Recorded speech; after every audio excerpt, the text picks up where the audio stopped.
In this episode, we make compliance feel less like a maze of scary acronyms and more like a practical constraint that shapes how security programs operate in the real world. Beginners often hear compliance and think it means passing an audit, but compliance is really about meeting requirements that come from outside your team, such as laws, regulations, contracts, and industry rules.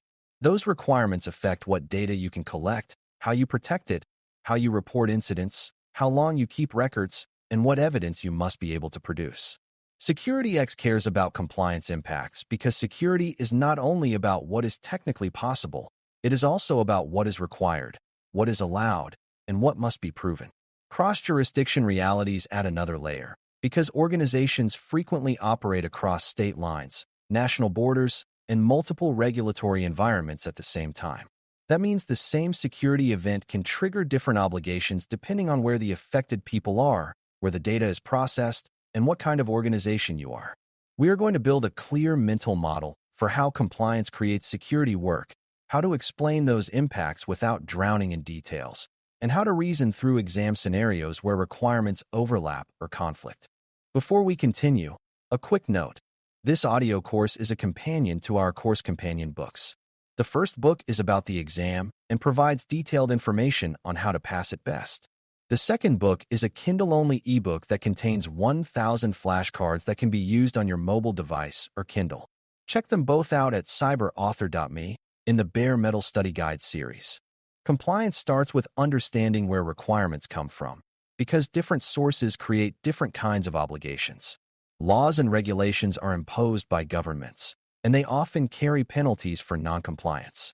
Contracts are agreements with customers, partners, and vendors, and they can include security requirements that matter just as much as laws, because breaking a contract can lead to lost business, lawsuits, or forced changes. Industry requirements can come from standards bodies or industry groups and can become mandatory when customers demand them.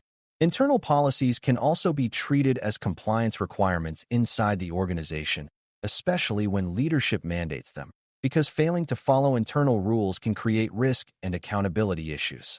Beginners sometimes assume compliance means one set of rules, but real compliance is a bundle of overlapping obligations. The exam often tests whether you understand that security decisions must reflect these obligations, especially when dealing with sensitive data, financial transactions, or regulated industries. When you can identify the source type, you can reason about how strict the requirement is, what kind of evidence it expects, and what the organization must do to demonstrate adherence.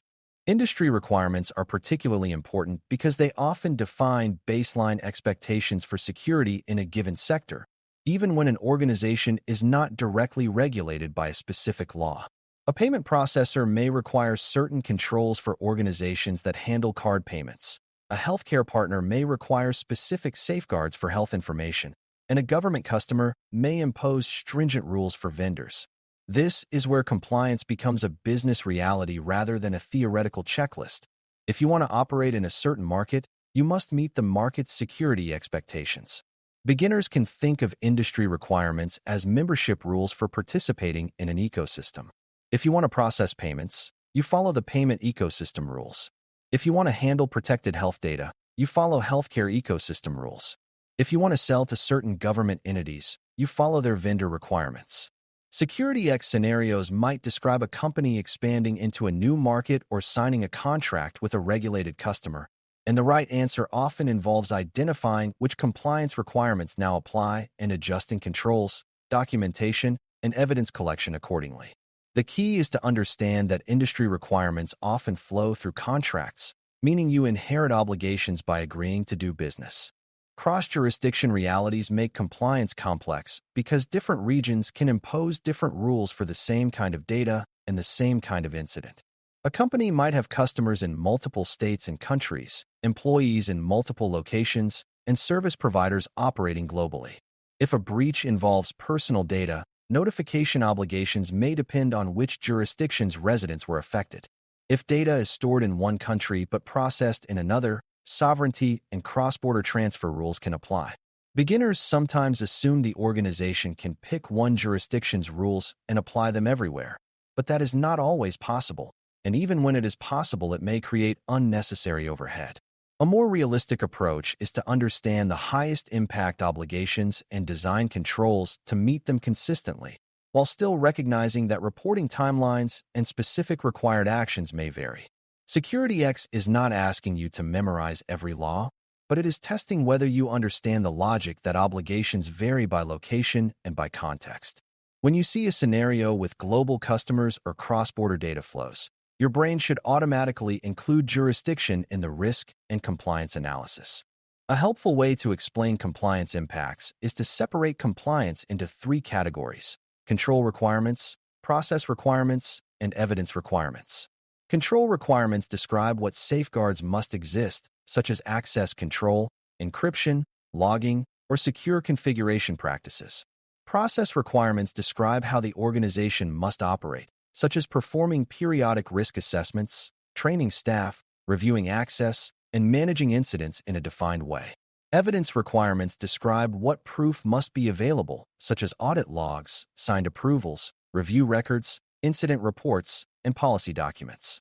Beginners often focus only on controls because controls feel technical, but compliance failures often happen because processes are inconsistent or because evidence cannot be produced reliably. That is why security programs use documentation, monitoring, and governance tools. They help prove not only that controls exist, but that they are operating. SecurityX questions often describe situations where an organization believes it is secure, but cannot demonstrate it during an audit or after an incident, and the best answer usually involves strengthening evidence collection and process discipline, not only adding more technical controls. Another key compliance impact is that requirements often define timelines, especially around reporting incidents and retaining records. Timelines matter because they create urgency and they shape operational planning. If an organization must notify within a certain period after discovering a breach, it needs detection and investigation capabilities that can determine scope quickly enough to report accurately. If an organization must retain certain records for a certain period, it needs storage, access controls, and integrity protections for those records. Beginners sometimes think of reporting as something you do after everything is resolved, but many compliance regimes require notification while the investigation is still ongoing. That means the organization must be prepared to share confirmed facts, communicate uncertainty responsibly, and provide updates as more information becomes available. Timelines also affect vendors, because if a vendor suffers an incident that impacts your data, you might have obligations, so contracts need to require timely notification from vendors. SecurityX scenarios often include delayed discovery or poor logging that makes timelines impossible to meet, and the best answer often involves improving detection, logging, and escalation procedures to support compliance deadlines. Compliance impacts also show up in the way organizations handle data throughout its life cycle, because many requirements define how sensitive data must be protected, how it may be shared, and how it must be disposed of. Data classification supports this by defining what data is sensitive and what controls are required for each class. Retention policies define how long data must be kept and how long it should be kept, and those can be different because business convenience sometimes encourages keeping everything forever, while compliance might require deletion after a certain period or require deletion when data is no longer needed. Cross-jurisdiction rules can complicate retention and deletion because some jurisdictions may require longer retention for certain records, while other jurisdictions emphasize minimizing retention for personal data. Beginners often assume the safest move is to retain everything just in case, but retention increases breach impact and increases legal exposure. A mature, compliance-aware security decision balances retention requirements against minimization principles, and it ensures that the organization can honor both. SecurityX will often reward answers that reflect controlled retention, secure disposal, and clear data handling rules because those controls reduce confidentiality risk and support compliance simultaneously. A common beginner misconception is that compliance equals security, meaning if you are compliant, you must be secure. In reality, compliance is a minimum bar and a specific bar, not a complete security strategy. An organization can meet a set of requirements and still be vulnerable to threats that the requirements do not address. Another misconception is the opposite, that compliance is pointless because attackers do not care about checklists. The truth is that compliance often drives adoption of foundational controls that reduce risk and create accountability, and it can provide a structured way to prove maturity to customers and regulators. SecurityX expects you to take the balanced view. Compliance supports security, but it does not replace risk-based thinking. When exam questions present compliance as the only goal, the best answer often includes aligning compliance with risk management and continuous improvement rather than treating compliance as a one-time event. When questions present compliance as a distraction, the best answer often acknowledges the business necessity and shows how to meet obligations efficiently through mapping and evidence practices. Control mapping becomes especially valuable in compliance-heavy environments because it helps an organization manage overlapping requirements without duplicating work.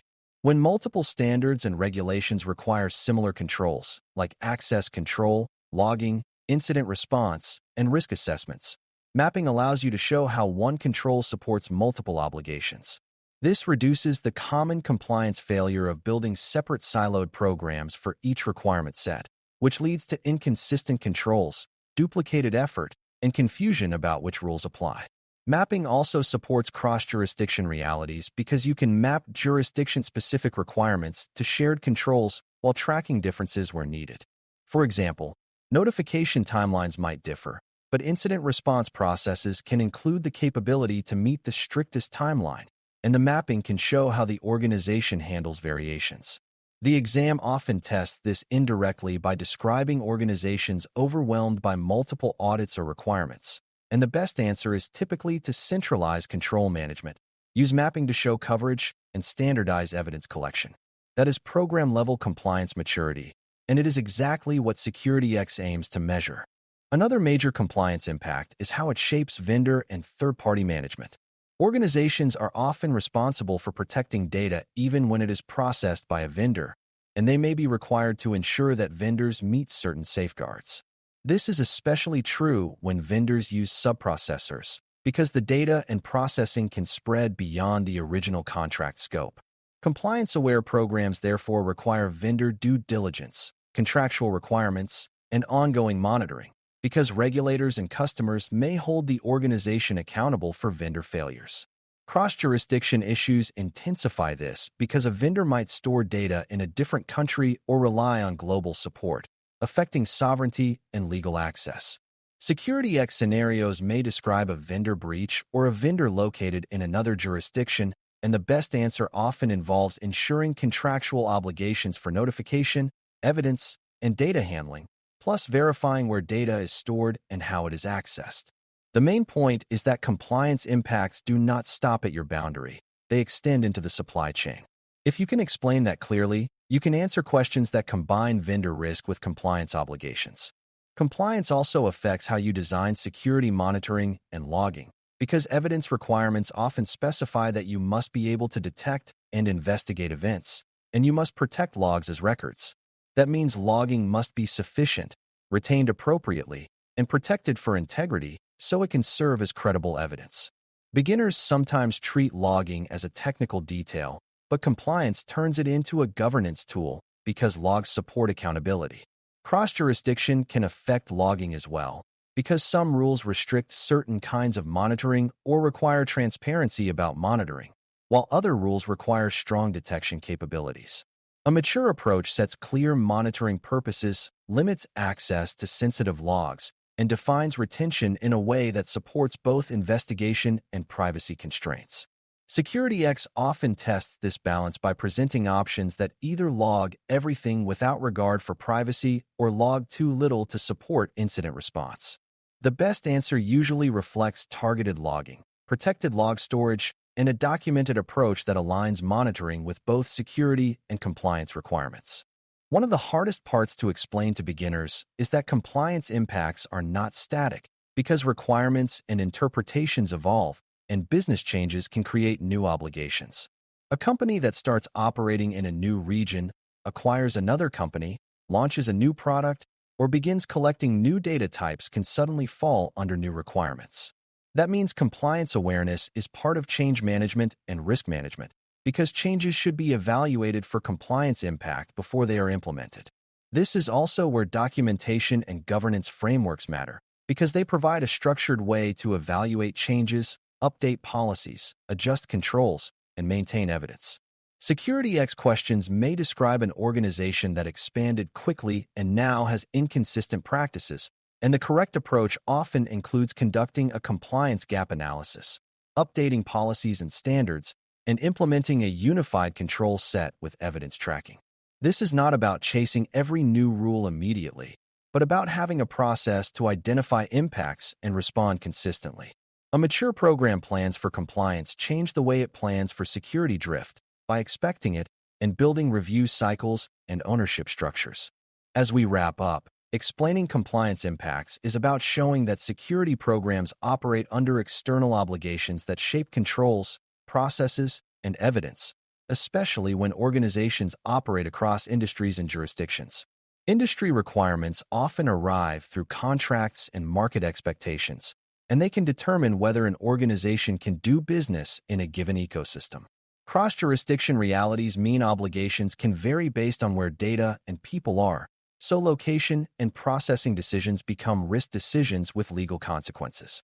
A helpful mental model is to think in terms of control requirements, process requirements, and evidence requirements, because many compliance failures come from missing process discipline or missing proof, not just missing technology. Timelines for reporting and retention shape detection and investigation capabilities, while mapping helps manage overlaps without building duplicated programs. Vendor management is part of compliance because obligations extend into the supply chain, and monitoring and logging matter because evidence must be credible and protected. For Security X, the exam is looking for this balanced, program-level reasoning. Compliance supports security outcomes, but security must remain risk-based, adaptable, and accountable. When you can explain compliance impacts clearly, you can choose the right actions in complex scenarios where requirements overlap, differ by jurisdiction, and still must be met without derailing the business. Thanks for listening. For more audio courses, daily newsletters, and more, please visit baremetalcyber.com.